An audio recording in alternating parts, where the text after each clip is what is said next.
This episode of Rookie Hunter is brought to you by the Wild Sheep Foundation. Become a member, join the Lesson 1 Club, and attend their annual convention, Sheep Show, Reno, Nevada in 2020. For more information, go to wildsheepfoundation.org.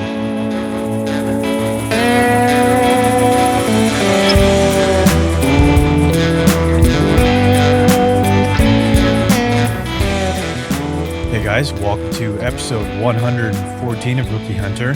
This is not the episode you're looking for, but I recommend listening to it. This was meant to go up before we left.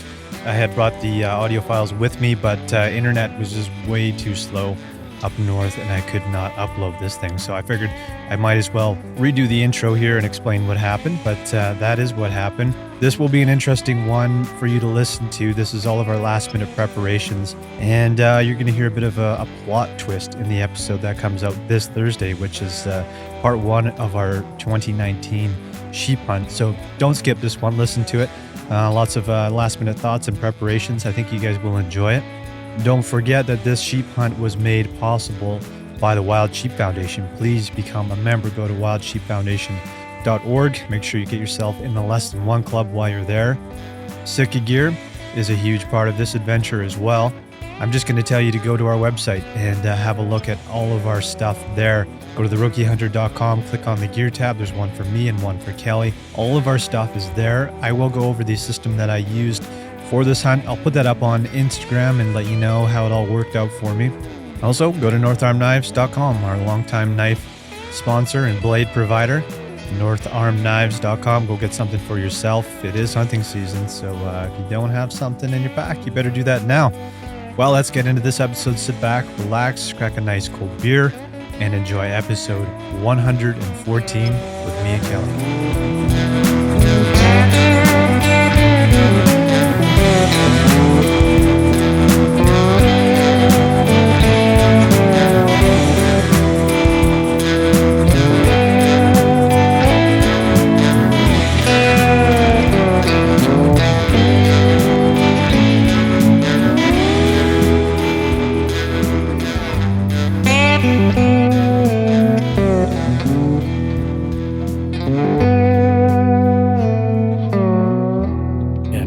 Something up on Kijiji and somebody will send me a message saying, you know, I'm interested in this. Can you ship it to me? I'll just send you the or no, you ship it and then I'll send you the cash. And I'm like, it's in person only, cash only.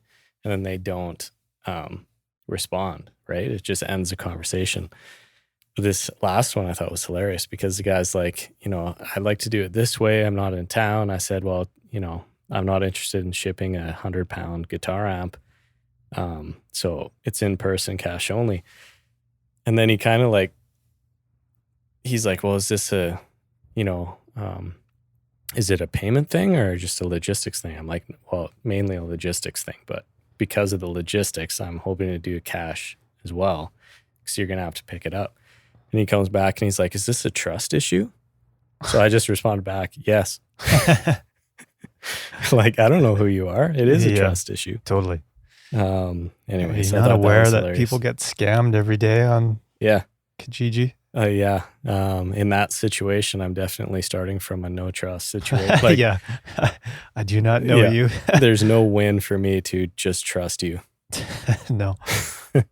Yeah, it's all good, man. I'll just send it to you, and just whenever you get around to it, you can send me some cash. Yeah. Just try it out for a few weeks and let me know. Yeah, seems fair. Well, Kelly, I had there was one beer down here. Yeah. So I put it in the freezer like this morning because I was down here. I'm like, oh yeah, just in case.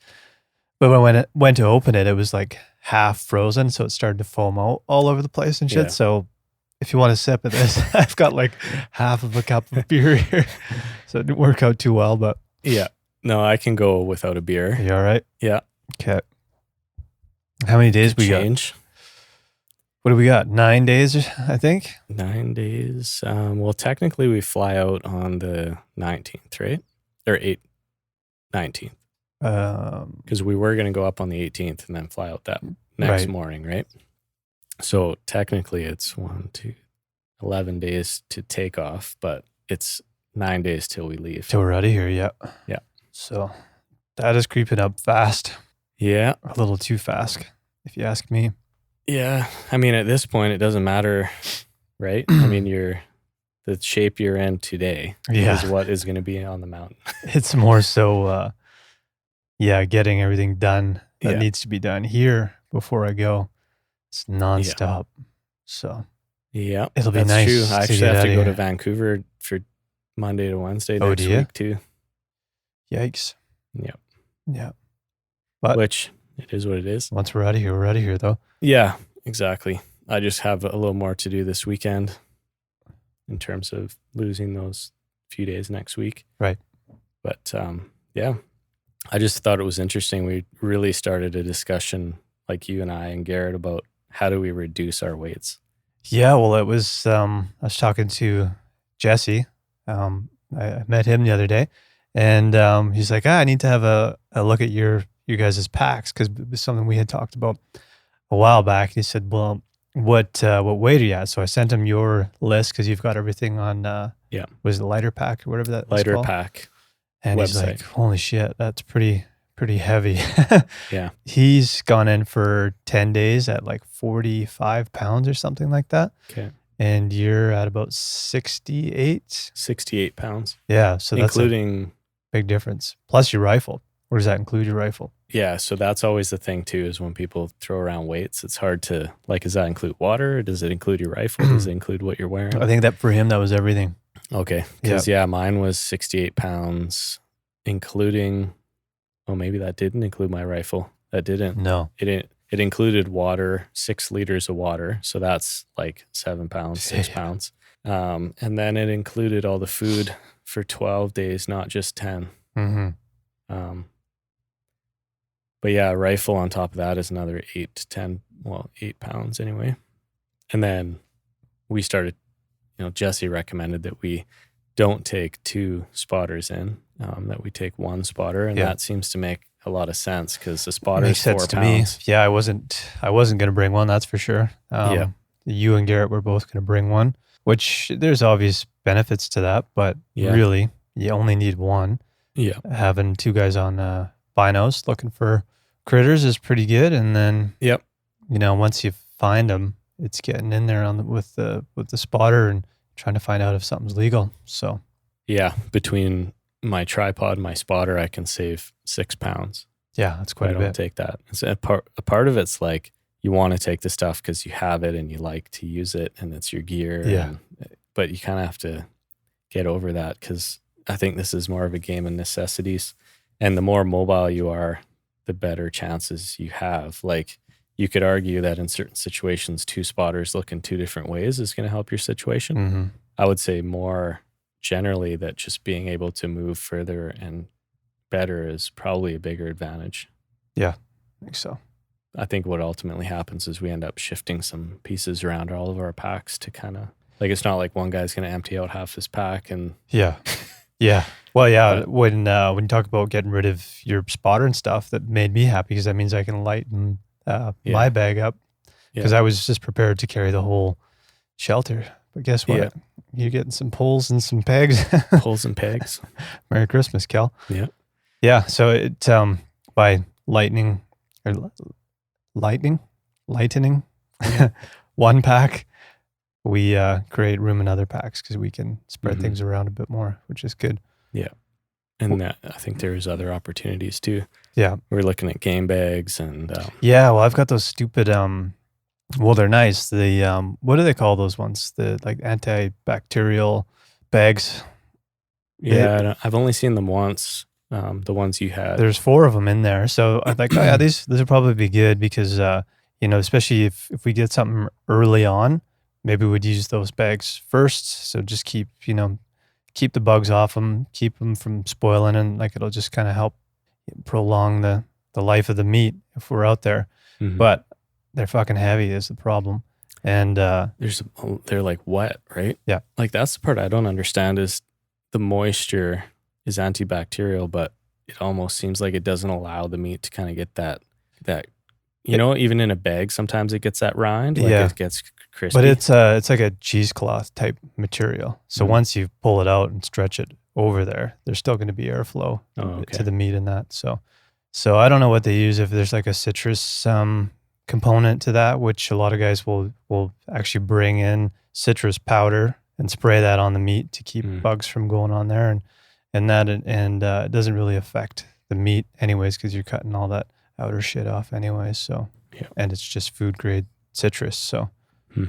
so anyways, I think I'm gonna ditch them and just grab 4 cloth, like reusable game bags, like the caribou bags that you have or whatever they are. Yeah. Because they weigh like nothing. So seems to make more sense. Yeah, and those are some high quality game bags. Yeah. Yeah, they have a lot of good attachments on them, like for roping from the corners or whatever. Like they're really strong. They're not just, tacked on. What else did you decide you're gonna shave for weight in your pack? Rifles came up, but I don't think we're too comfortable. I don't know. I kind of want to bring my own rifle. And I Yeah. know you do because it's your dad's rifle. So there's more of a sentimental thing there. Mm-hmm. And I know Garrett does because he has a newer rifle that he doesn't Yeah. get to use a lot. Yeah.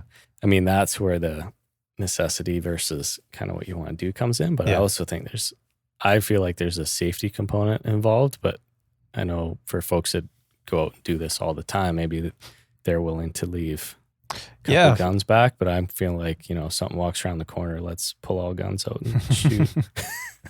I want to shoot with my own rifle because that's what I'm used to as well. Yeah. You know what I mean? It's I don't want to be sitting down and looking through someone else's scope and taking a shot at a Yeah. nice ram, and I'd never even touched the rifle before. Yeah. You'd have to practice up front. Yeah, and we don't have time for that. So Yeah. So we'll skip that one. I noticed you had 2 pairs of gloves on there. Are you bringing both? I'm only bringing my shooter gloves, and that's it. I had my mountain gloves or the Cold Front GTX ones, I think. And the shooters. And the shooters. I threw the shooters in because I figured I'd have them on like 95% Yeah. of the time. Are you bringing the other ones too? I was thinking about it. Yeah. I'm mean- gonna leave those ones behind. Yeah. Yeah. I don't Nolan think- said it could get down to 2. He said it was getting down to 2 in the mornings. I don't know. Yeah. I'm leaving those ones behind. I did bring, I threw in a few hand warmer things just in case, but I think it's going to be warm enough anyways Yeah. without them. But I do have a thin layer of what's the word I'm looking for? Merino wool, just Oh, thin gloves. Yeah. Those are whatever you wear those in the wintertime. So Yeah. I think that'll be good enough. Yeah. I've watched a couple videos where, one day they're dunking their heads in a creek because they're sweating their bag off. And the next day it cuts to the wind shooting straight across at like a 90-degree. Yeah. And it's just snow, 6 inches of snow accumulated on the ground. So that's kind of where I get a bit hesitant with the whole insulation layers and gloves. Yeah, fair enough. You're bringing the down? Yeah, I'm going to bring the down. Mostly because I watched a video Stephen Drake did. He's a photographer that does a lot of hunts. And then he was with Connor. And one of his like main 5 takeaways was Connor brought his down and he didn't. And he said he'll now bring it on every single hunt that he ever goes on. Nice. Because you just, to be able to sit on a ridge, even if it's just wind cutting through you, you could probably sit there for like 5 hours with that thing on. It just doesn't impact you. Yeah. So I think I'm going to bring that one. Nice. But I won't bring my synthetic, the Kelvin Light. And I'm also I don't think I'm going to bring a Jetstream jacket. I was just going to bring a vest. So yeah, I'm doing a little bit different, I think. I'm not gonna bring the down. I'm gonna bring the Calvin Light is the puffy one, right? Yeah. I love that thing. And I think I'll bring the Jetstream jacket. Yeah. And then rain gear in that too. So I think that's more than enough for me anyways. Yeah. I think I run a little hotter than you do. So that'll be good. And I'm just trying to free up space in the pack. That fucking down is awesome, but it's just huge. Yeah. So leave it behind. I might regret it, but yeah, the pack starts to fill up pretty quick. But have you put everything in your pack yet? No. That's kind of was the eye opener for me, was putting everything in there, and it's like, oh man, it's surprising, especially when you have it all laid out on the ground. You're like, how is this even all gonna fit in there? Well, the spotter and the tripod is going to help. Yeah, for sure. Big time. But yeah, I expanded out the side of the pack too, so you can get a ton in there. But yeah. The food is obviously a challenge. Mm-hmm. I've got a few. Well, Ashley's helping me, luckily, because just been too busy with work. I still have to make a few meals, but Ashley's helping me in that department, which is good. Sweet. So I just dehydrated a bunch of vegetables, and I'm gonna do, I think it's 3 pastas and 2 curries. That's all I needed to bring, actually, on top of the Heather's Choice stuff that I have. Yep. And then for the extra 2 like days, just in case we get caught in there, I think I'm just gonna bring like some ramen and some dried vegetables and just some snacks and stuff. And I'm gonna leave those behind at the lake. I'm not gonna pack those around. So just something simple. Yeah. I was thinking about bringing my 6-foot ugly stick fishing rod. Yeah, that's not a bad idea. And a spoon, because, you know, I've seen a couple photos from that region, and There's the some guy nice and they're fish in holding there. like some trout. So, you know, some of those lakes, you just toss like a chrome spoon or something in there, and you'll catch them like crazy. Mhm. They just aren't used to it, right? Yeah. But yeah, if we're sitting at the lake or if we're stuck for a day or two, I mean, getting a big ass, you know, couple pound fish, Be nice. 3 pound, 4 pound fish would be pretty cool. Cook that up on the shore. Yeah, That'd be all right. it's a big meal. Yeah, totally. Yeah, man. What was the other thing? Water filter. I've heard from a few people now that they don't even bother bringing a water filter up there. Yeah. You know what? The only thing that I like about that water filter is that it has that clip, so you don't have to take your filter or your bladder out of your backpack. You just hook it up to the hose. Oh, okay. Well, you bought that attachment. Yeah. For the Catadine, so you don't even have to do anything to your pack other than take the I guess the last 4 to 6 inches, however you want to cut it. Mhm. You just pop that off. It's got a quick release valve on there, and then you hook the filter right in there, and it pumps it right into your backpack, which is pretty awesome. Because you've got all Yeah. your stuff in there, and you have to rip your bladder out of the backpack and Yeah. then stuff it back in there. It's kind of a pain in the ass. So Yeah. I'm kind of on the fence of whether or not to bring the filter or not. But I'm thinking Yeah. there's going to be lots of clean water up there. So we'll see. That one's staying next to the pack for Yeah. now. And we'll think about whether or not that's going to come or not. But yeah, we'll see. Yeah, it's, I guess, any point where we're filling up water, and I guess it depends if we're hiking in or if we're at camp, or, Yeah. you know, in some cases it's not a big deal to pull your bladder out. In other cases, it's kind of like you want to keep moving. Mm-hmm. Yeah. It's tough to say with a lot of this, man. There's a lot of unknowns. Yeah. Just try to kind of bracket yourself as best you can, because you can't pack for every outlier. Yeah. Yeah. But, The radios was something else we were talking about. I think we should bring those. well, Jesse made a good comment with the spotter. He's like, yeah, if you only have one spotter, then Yeah. it should be good if you have the radios. Because then I'm thinking, if somebody sees something with the binos, it's like, call Garrett over. Yeah. Yeah, exactly. So that makes sense. Because we've got the inReaches, and we were talking about, we have 2 of them. We're probably going to stay in 2 groups. So there'll be, if one guy goes off on his own, they're always going to be 2 people together, because we got the 2 inReaches and we can communicate that way. But it is Mhm. nice if we got a, radio too, even though they've never really come in handy, to be honest, the radios. Yeah, I know. We've like always been, out of reach, or the elk hunt was an example of they didn't even turn their radios on. We had no idea what was going on. Well, we tested them, and then it died. They said theirs died right after. Didn't even check the batteries in them. So you know what else? The other issue I have with that radio is that the on switch, it's very easy to click on. Yeah. So many times it's just like, without even noticing it, I'll put my pack on or something like that, and it just flicks it on. Yeah. And then I'm like, man, this thing's been on for like 2 hours now. I didn't even realize it. So I think I'm actually going to tape that thing off so it does not switch on by yeah. itself. Yeah. Yeah, it's a good idea. It's annoying. So yeah, I think just those- hate that stuff hanging from my pack. Got like a rangefinder hanging from here, and your Yeah. binos here, and your radio here, and your water bladder hose, and like, God forbid you have to take your pack off for 5 seconds. yeah. Yeah. Camera hanging off one strap. And, Yeah.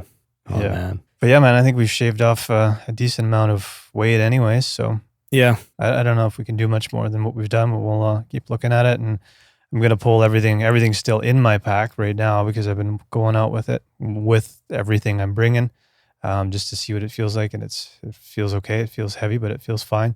But definitely going to pull everything out, write everything down, sort of compare it with the list that you've made, Mm-hmm. make sure I've got everything I need. And yeah, once we're gone, we're gone. Yeah, exactly. So make sure all the essentials are in there anyways, and make do if I forget something, but I don't think I will. So Yeah. Yeah, you can only cut so much stuff. Like even the list with 68 pounds is pretty, I mean, compared to what I'd bring on an elk camp or moose camp or whatever, it's already like, half your clothing's cut out. Yeah, oh, yeah. So it's definitely not a luxurious list. So it's Yeah. tough to reduce. Bring in less clothes than we did last time. I'm just going to have one extra pair of underwear. Yeah. I'm not bringing in 2 pairs of merino wool long johns. No? No. Bring in 1 pair. Multiple underwear, but long johns, I don't know. I am going to bring an extra pair. Yeah. I like, just for me, to like bathe in a lake or in the creek or whatever and clean up, and then switch into like clean clothes after that is good. And then if you end up getting wet somewhere, like say you fall in a creek or something like that, you've always got a dry set of clothes to get into. That's my base layers approach with that. Yeah.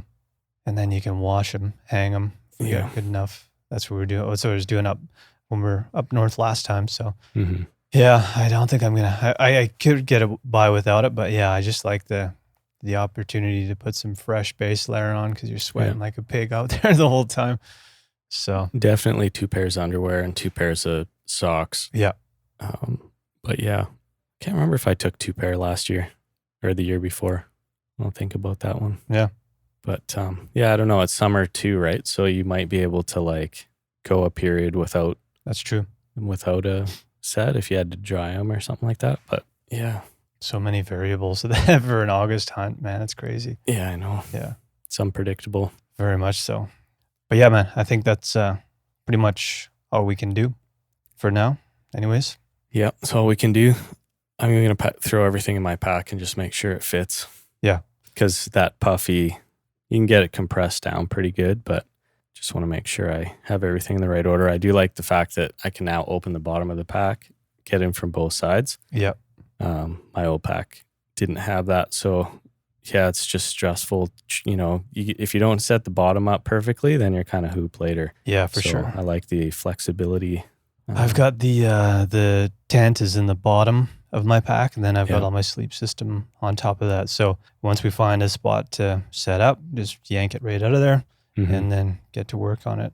If the tent wasn't in there, I would probably put some other items like that I want to get to quicker, like maybe my stove and some extra clothing or something like that will go there. So once we've got camp set up, and then I've got all my essentials in the hood as far as like a knife and snacks and tags and licenses and all that kind of stuff. Everything is up there. But it's nice to like have that stuff in the middle that is probably a bit heavier and stuff you don't really need to get to as frequently. And yeah, all you have to do is open up the bottom of the pack or the top of the pack, and you've pretty much got access to all the stuff you need. So yeah, true. So that's good. You know what I might do, which I was saying that I use my meat tray as a training tool. Yeah. I might use it as the food holder. Right. So I'm just going to throw all my food in a dry bag again, kind of squeeze as much air out as I can. Yeah. Form it into kind of like a meat bag. Yeah. And then just use that meat tray to suck it up right against my back. Yeah, that's where you want that weight anyway. So yeah. And then the water is obviously in behind that in that other little pouch. Yeah. And then just pack everything around it, sleep stuff on the bottom, and then just clothing and stuff. Yeah. Here's what I'm going to attempt. I've never tried this yet, but so with each, rather than putting each day in a Ziploc bag, like before, I would have everything kind of in one big freezer bag, right? Yeah. I'm actually going to put everything in vacuum sealed bags, and then I'll just crack it open on the day that I'm going to use it. So everything's like shrink wrap to the max. And I can easily stuff a whole bunch, because I think that'll open up some more room in the bag, because there's always that extra air that you just can't quite get out of those. So I'm going to seal them all up and just jam them in there into one, those Sea to Summit bags. They're all of mine are, I've got 3 8 liters and 1 10 liter, which I think is a nice size, because it's not too big where you have to dump the thing out to get at everything. And that. So one of those will be dedicated to all the food, and we'll see if using the vacuum sealer to kind of crunch each day's stuff down into one is going to work out or not. So yeah. Have you tried it yet? No, I'm going to do that. Probably over the weekend. I'll get the first couple days prepped and then throw them in there and see if it works or not. I'd be interested if you weighed that food in a Ziploc bag and then weighed it in a vacuum sealed bag, if there's any difference. Yeah, I don't know. They're probably going to be pretty close to the same, but the nice thing is like with a freezer bag, you're just stuck with that size of bag, Yeah. right? With the food saver bags, you can cut them down to whatever size you want, and then save a bit of plastic that way too, and seal them up. So we'll see. It might not work the way I want it to, but I think it's just a matter of like, thinking of the dimensions of the Sea to Summit bag and sort of like putting all your food in that shape so that it's not like a big rectangle that you got to jam into the thing, right? Yeah. So it might not work, but I'm going to try it out anyways because I think that'll be useful in creating some more space in there. So we'll see. Seems like no matter how hard you like try and suck all the air out of the Ziploc bags, they seem to just like the air finds a way back in there. So Yeah. I don't know. Could be kind of wasteful. Well, either way, you're wasting plastic, I guess. But and then the meals that I'm making, the 4 extra ones for breakfast and for dinner, I'm gonna put those in the vacuum seal bags and pour the hot water directly into those. Again, I'm gonna try that over the weekend just to make sure that works okay. But Right. Heather said that was an option, so we'll give that a go. So a few things to work out before we go here, man. It's kind of down to the wire, but we'll figure it out. So Yeah, for sure. yeah. Cool. Yeah, man. Anything else you're thinking of? I don't think so. I mean, I think location wise, we have a few locations. I don't know if we have settled exactly on one, but like in terms of where we're hiking on day one. Yeah, we But, got two solid options there, I think. So Yeah. And then I think we kind of, once we're on the ground, we determine what looks the best, I right? think we'll know. Yeah. We'll be flying in there, so we should have a good view. Yeah. I guess the other thing Jesse said was the sheep will pop when they're feeding, like in terms of seeing them. Yeah. And to glass with the sun at your back, which is a good tip. It's things like that sometimes you you wake up you in the look- morning and you think, let's go up there. And then you realize you're glassing into the sun all day from that ridge. So Yeah, exactly. yeah. So it's good to look at Google Earth from an aspect Mhm. perspective. Yeah. And I don't know. I guess I think it's just that time. Everything's final. Yeah, Pretty much. I It's was going to ask you if you would do anything different leading up to this, but really at this point, it doesn't really matter. It doesn't though. So Yeah. Yeah. No, I mean, I think overall I'm, just frustrated from like a physical aspect with my right leg. Mm-hmm. Because like I fix one thing, it pops up somewhere else. I fix that, it pops up somewhere else. It seems like the more I train, the more I get hurt. Right. And that's just like been a pattern. So I don't know what to do about that. I don't know. That's been a frustration for me, definitely. And something new, right? That I've never dealt with. It's has never happened pre-30s. Yeah. Now I'm kind of mid-30s, and maybe that's just something that happens and you got to like work around it. But Yeah, I don't know. Yeah, I don't know. It just adds an element to this, which I'd prefer to not have to think about. Guess we'll see what happens. And that's like the biggest thing for me. It's like, it's nothing like I'll go out there tomorrow. All this other stuff is great. Yeah. My main concern is like, I don't want to end up with an overuse injury or something like that. Mm-hmm. So, Oh, well, don't let it get in your way. yeah. If it comes up, it comes up. I got some, I was gifted some T3s, so I'll bring those Oh, along nice. for you. Yeah. I got some Advils. Yeah. Yeah. Oh, it's just frustrating. Yeah. No, I hear you, man. It's not fun. Yeah. But- But it kind of just threw a wrench into like a lot of things, even. Right. Like just training wise. But, it seemed the training was more to get back to normal than it was to get past it. Right. So that's been frustrating. But there's nothing you can do about it. Like, you got to work with what you got. Yeah, for sure, man. Yeah. I think we'll be all right. Yep. Just a matter of knowing your limits and staying there. So Yeah, for sure. have to So- let us know. And then if all else fails, we'll just have to shoot you and leave you on the side of the mountain. Yeah. Throw me in the lake. Old Yeller style. Yeah. Oh, I got a question. Yeah. So if you had a chance at one animal, Mm-hmm. a goat, a sheep, or a caribou, Caribou. that's what I thought. Yeah. I'm obsessed with fucking caribou. Have no idea why. They're just such cool. I've never seen one, number one. So they're like this mythical creature that I've never seen. And if I saw a herd of caribou, I'd probably shit my pants. And it's odd that I would want to harvest one. But I've heard that the meat pre-rut is just like the best. You could say that about any wild game, but it sounds like it's just such good stuff. But post rut, stay away. Yeah. And I just feel like, I don't know, with caribou, I feel like that's an opportunity that is disappearing quickly. So I don't know how long of an opportunity there is to continue to hunt these guys, and Yeah. I don't know. So there's just something about them. There's something to do with their food and their digestive, and I don't know if they eat their urine or what. Like there's something that also contributes to that. I'm thinking the Post-rut. taste. Yeah. Yeah. For some reason it's not coming to me, but I think diet is definitely a big Yeah, I'm sure. big piece of it. And then like you say, the rut major, Yeah. which will be there, I think, before the Yeah. rut. So yeah, it could be a good time. Mm-hmm.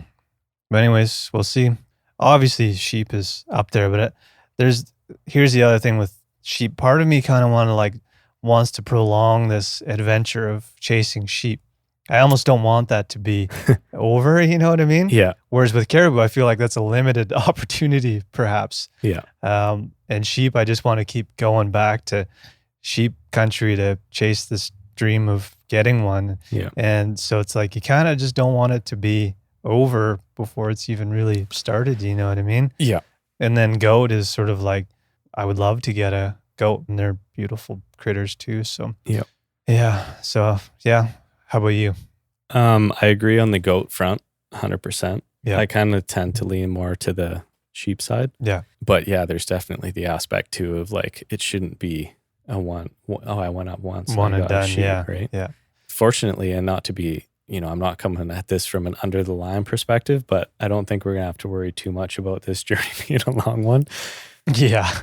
I just think the reality is that typically it takes several tries to get a sheep, and there's a lot to learn. So, I mean, it could happen, and obviously we'll try to make it happen, but you hear all these stories about guys who go out on their first elk hunt and they get this big, beautiful elk, and that's cool. But for us, it's been like, our first hunting season, nothing. Yeah. Second hunting season, we got a doe, and then it's been like a very slow progression, and I feel like that's almost made it better rather than just going in there and be like, yeah, cool, that was easy. Yeah. It drives you a whole lot more when you keep failing and then trying again and changing tactics and rethinking what you're doing and trying, different ways of approaching it. And then when it finally does happen, you're like, okay, I did this 20 times already and it never happened, and now it finally did. And it's just like, it just feels like it'd be that much more rewarding. And I like to suffer a little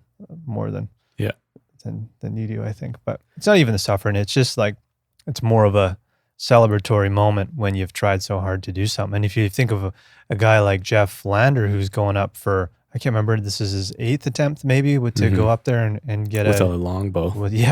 So that's pretty crazy. So it kind of falls in that category of like, yeah, you want to keep doing it, and one day it's finally going to happen, and it's going to be pretty damn exciting. So yeah. But I'm not going to be upset if I get a sheep. Let's put it that way. Yeah, no. So yeah, I mean, if the stars align, then they align. But it's a difficult feat to pull off. Yeah, and that's what makes this so cool, right? Yeah, and we're also very fortunate that we can go and do this every couple of years. So not every year, but every couple of years we can go up there and try again. So we're very fortunate that way. It's not like in a lot of ways, it is a once-in-a-lifetime opportunity because it's never going to be the same, but it's not something that we can't do again because we're restricted by budget, which is the case for a lot of people who have to come up here and hire a guide. $50,000. Yeah.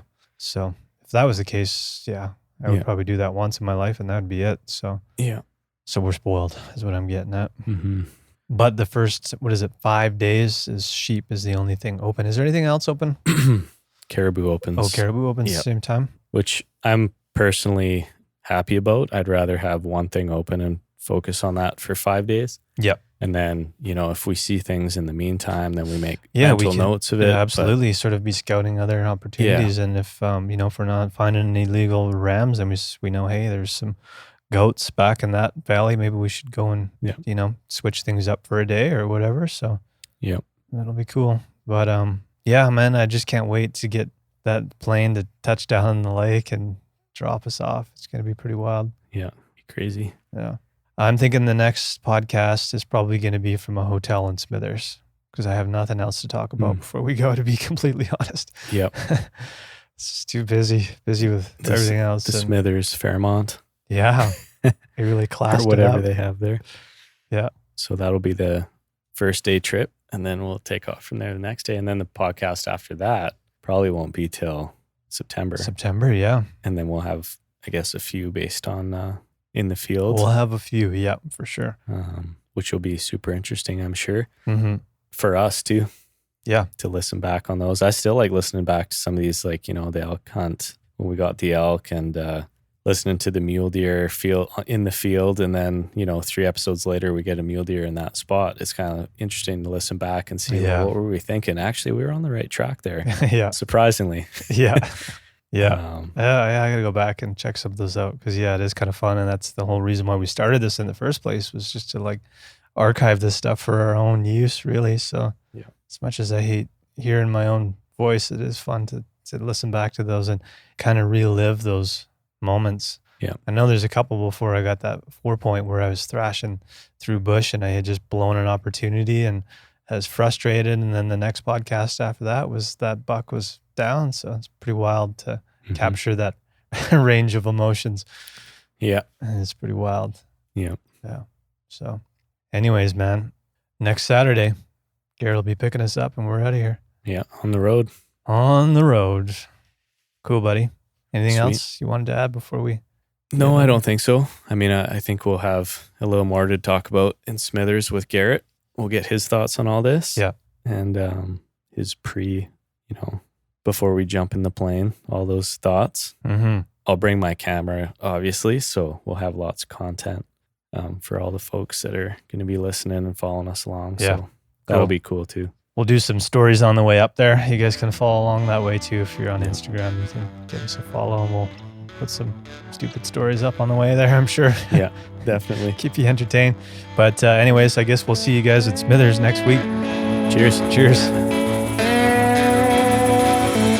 This episode of Rookie Hunter was brought to you by the Wild Sheep Foundation, Sitka Gear, and North Arm Knives.